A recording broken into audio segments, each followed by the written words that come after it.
എന്താ മോളെ പഠിക്കാത്തത്? പിന്നെ പഠിക്കാൻ മുത്തശ്ശി എന്നും ഇതന്നെയല്ലേ ചെയ്യുന്നു.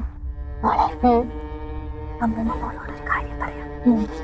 നമ്മുടെ ഈ ലോകത്ത് ആരും അറിയാത്ത കുറെ പ്രപഞ്ച രഹസ്യങ്ങളുണ്ട്. അതിലൊന്നാണ് സാവിത്രി. സാവിത്രിയുടെ മരണം നാട്ടിലൊക്കെ ചർച്ചയായിരുന്നു.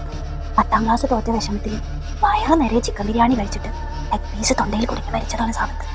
അന്ന് തൊട്ട് ഇന്ന് വരെ പഠിക്കാത്ത കുട്ടികൾ ആരും നമ്മുടെ സാവിത്രി വെറുതെ വിട്ടിട്ടില്ല. കാക്കയായും കടവാവലായും മലപ്പട്ടിയായും അവിടെ ഇവിടെ ഒക്കെ തന്നെ ഉണ്ട്. എന്റെ കുട്ടി നന്നായി പഠിക്കണം. അമ്മയൊന്ന് കിടക്കട്ടെ.